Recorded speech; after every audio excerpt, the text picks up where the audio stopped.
This is Walking Between Shadows. I'm your host, Ben Elliott, and my wife, Taryn Elliott. Don't forget to hit that like and subscribe button. This episode begins now. Taryn, we're going to take this story back to Trenton. Yes, we are. And not only Trenton, we're going to take it back a long time. A very long time. Like way before we were born. We're going way back. This is before Trenton had a bypass even. Right. Yeah. This is before Trenton had a McDonald's. Yeah. So now the way you want to present this though is you want to present the more current case. Right. I want to go back in time. So it's like we're going in a time machine and we're going to stop at 1954. Yeah. And then we're going to go back and stop in 1952. So this is the Lover's Lane. Yeah, this is a very highly requested case out of Trenton, Tennessee. Yeah, yeah. Where we grew up. So, yeah.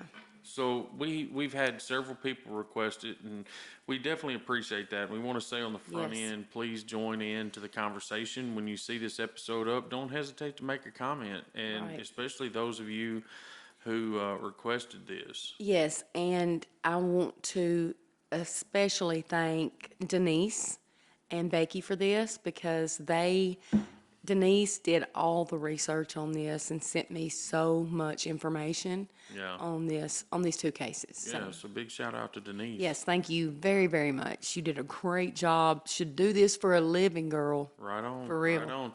So anytime we need help, I guess we could reach out to Denise too. I don't want to volunteer for something. Okay. Right. I don't want to do that to her, but that would be great if she wanted to. Yeah. Well, before we get started, let's say we need to thank Benefit Can and ECT. ECT is the company I work for, and the Benefit Can is something that we decided to do a year or so ago when we heard that Missouri was going to be recreational with marijuana. That's right.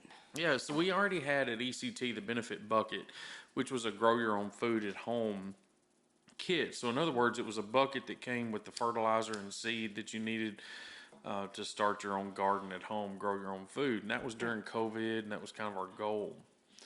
And when we found out Missouri was going to go recreational with marijuana, we did sort of the same thing. But we made a few little changes here and there. So for instance, instead of it being in a plastic bucket, it's in a pasteboard can. Which is amazing. Yeah, and we do that for curing. And you and I kind of came up in the days of the jar cure. Mm-hmm. It took forever. Burping it. And, oh yeah. But these pasteboard cans, I've noticed people using in larger volume and stuff more and more to cure. It's probably the step of marijuana and hemp that gets overlooked the fastest. Mm-hmm. People see that stuff dry and they're like, I want something to smoke, or I need something to make some oil out of, or whatever. But what they don't understand is it still takes some time after that plant is dry for that to cure and develop the terpene profiles and stuff like it needs to be. So you can actually take an extra 30 to 90 days to do that. Absolutely. Yeah. So it's worth it though, Oh, absolutely. Time and do it right. Yep. It's definitely easier to use, and that's what we did. That's how we made the Benefit Can. It comes in that pasteboard can. It comes with all the fertilizers and starter powders and stuff that you need to grow the crop out from start to finish. So again, shout out to ECT and the Benefit Can bunch. Check us out on benefitcan.com or energycurve.com and see any of the products that are available from ECT. They're also available to purchase from right there on the website. And hopefully in the very future, if any of you listeners want one of these things or some items from us, just let us know. Send us an email to wtnknows@gmail.com. And we'll get you hooked up. We'll get you hooked up with a little bit of a discount there. And we can put a link in the comments for the Benefit Can. Mm-hmm. And we've been using it, and it's been doing an amazing job. So awesome. Yes, absolutely try it. All right. So back home. Back to where we grew up. Not home anymore, but hometown. Mm-hmm. Yeah. And the thing about it is, too, this is very closely related to us a couple of different ways. My family was involved in it as technicians or professionals, not necessarily the case itself. And it happened near your mom and dad's property. Right. So this is going to be a two-part series. So this is going to be the first part, and we're going to talk about the 1954 Lovers Lane murders. And it happened, okay, so the Trenton Bradford Highway, right? Yeah. There used to be a road that that connected the Bradford Highway and Christmasville Road, right? I think so. I think you're right. And that was Lovers Lane. One of them. It was the first one out of Trenton, basically. Right. And this was before Trenton had a bypass. Right, right. But now, if you kind of want to pinpoint somewhat of an area, Yeah. it's privately owned now, so can't go up on it, but it's very, very close to my parents' property, and it's very eerie because I have some connection to that and have some stories a little bit about that place. Because I can remember being out there, and it would be just very, very late at night, and I would hear like gunshots, and it was almost like a echo of a gunshot, if that makes any sense. Yeah. Does that make sense? Yeah, it does. I mean, that's kind of all you get's the echo anyway. It's kind of like a ghost. Like it gunshot. wasn't as loud as one that would happen, but it was not. It was almost like it was muted a little bit. And I know that makes me sound kind of weird, but I always thought, well, there's probably people out there hunting and stuff, but then finding out now where that area is, behind Quail Ridge and behind my parents' property, there's nowhere to hunt there. I think there might be an old cemetery out there somewhere, but there is nowhere to be, right? Yeah, yeah. You tell me. I don't think so. I mean, it's so for reference again is between Christmasville Road and the Bradford Highway, Right. and the old Cades Road that made up part of Lover's Lane back then. It was less than a mile off of where you turn at the bypass. Yeah. Yeah, so if you turn off the bypass going towards Bradford East, it's less than a mile up that road. Yeah. It's kind of where the old Lover's Lane was. Yeah. And I know I've partied out there in high school in that area. Yeah. All kinds of good stuff. So actually touched that area with my own hands and feet. So I know of it, but I never heard of this case. And when this started being requested for us to do, I couldn't find anything. Right. So thank you again to Denise because she brought this up and brought me all this information. And it's very interesting. So April 9th, 1954, 67-year-old widower R.J. Buckingham was a retired farmer and was kind of going through some hard times then. He had once been pretty successful. He was a farmer, a husband, and a dad. But just 2 years before this actual date, he had laid his wife to rest. His kids were grown and, they had families of their own, moved out, doing their own thing. He no longer had, crops to tend to and a family to provide for. So he was feeling pretty lonely. And he started going into this cafe, and I'm not sure which one it is in Trenton, Tennessee, or which one it was in Trenton, Tennessee, but it was either the Bluebird Cafe or Coleman's Cafe. Right. Which is Coleman's Cafe we're going to talk about next week, but Bluebird Cafe was actually, I believe, owned by your family. No, my great-great-grandfather started it. Okay. Or owned it at some point, Hearn Okay. Bass. And he was also the co-founder of the sale barn in Trenton. So from what I understand is Bluebird was across from the sale barn or in that area. And next week when we talk about Coleman's, it was more just off Court Square. Right, right. So he would go in there, and that's kind of where he would meet up with Miss Willie Wallace Shelton. And she was 38 years old. She worked part-time there at this cafe, waitressing. And I'm sure she probably did that to help out with financially. Like I said, she was a married woman. Her husband was F.C. Shelton, and he worked at the Dyer Box Company.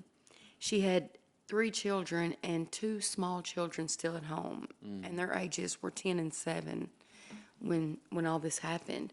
So I'm not exactly sure what this 67-year-old man and and this 38-year-old wife and mother had in common. Yeah, I mean, it's 29 years difference in them. Right. I mean, but evidently they had some type of bond with one another.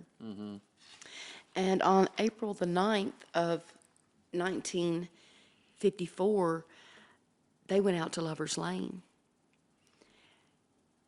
Constable W.T. Pentecost was out on April the 10th to serve a warrant, and he was out on Lover's Lane and in that area, and he came across the vehicle.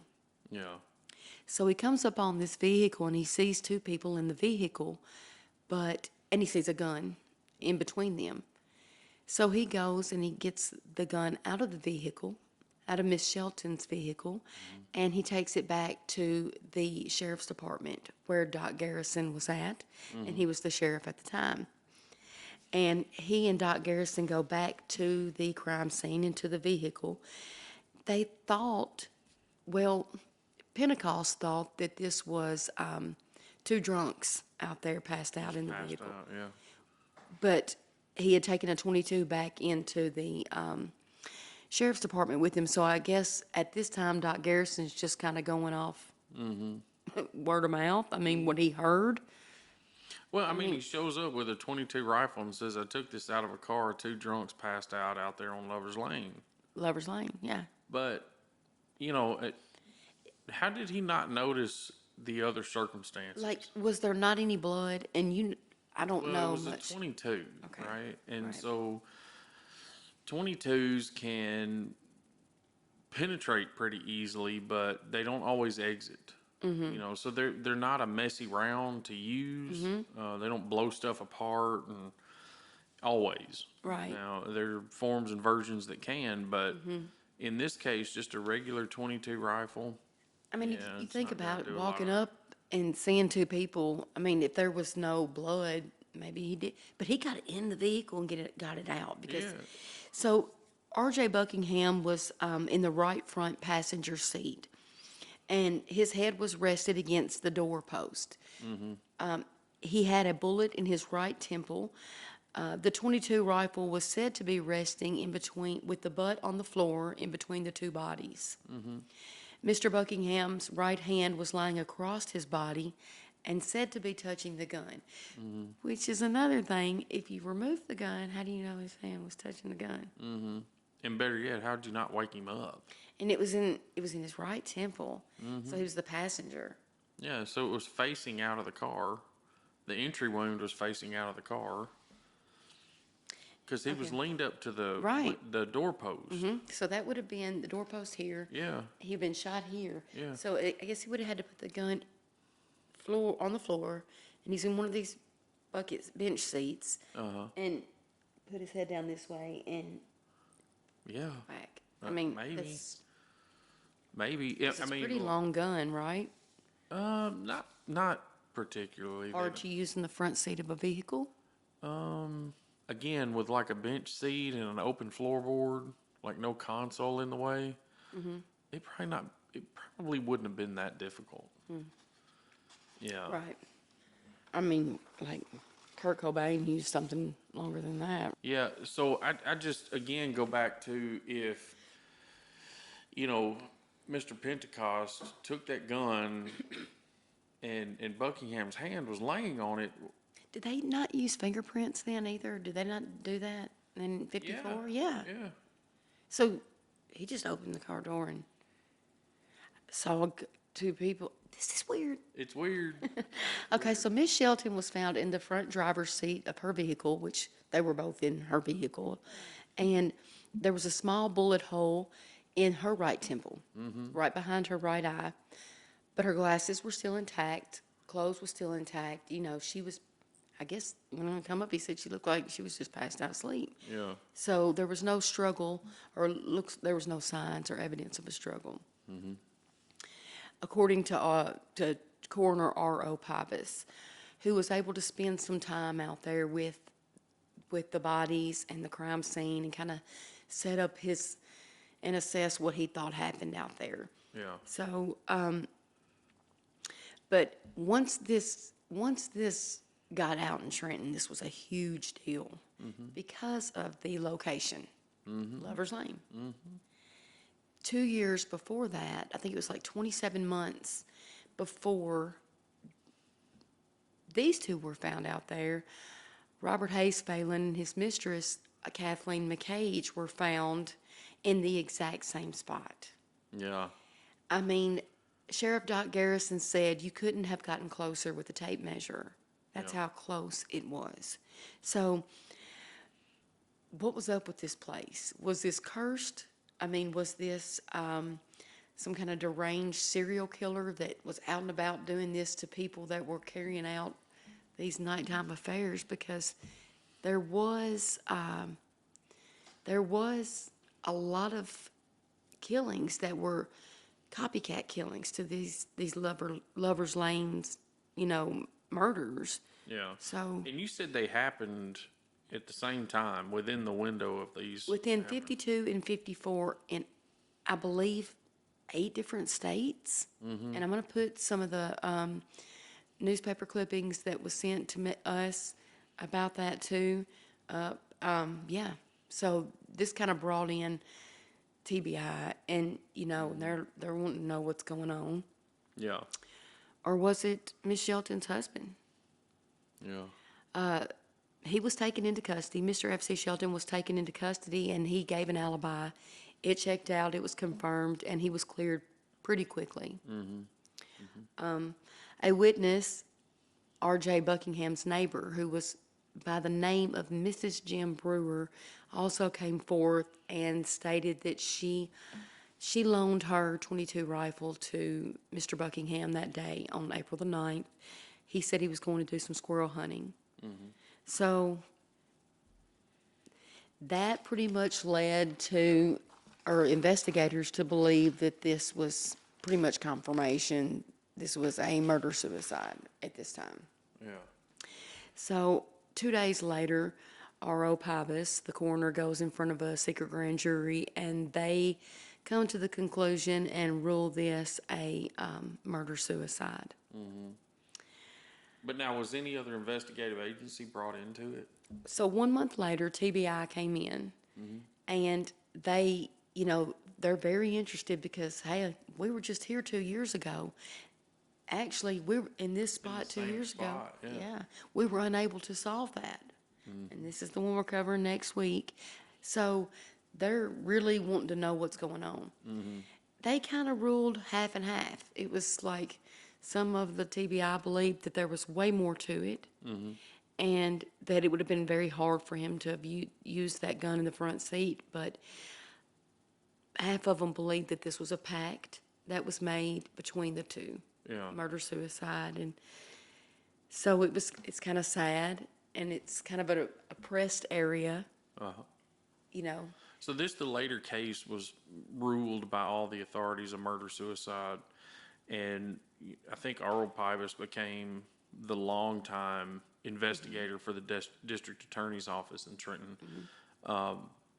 And there's just not a lot of people around that knew, like R.O. and Doc Garrison and any of the characters associated here. Most of them are gone now. Right. There may be one or two.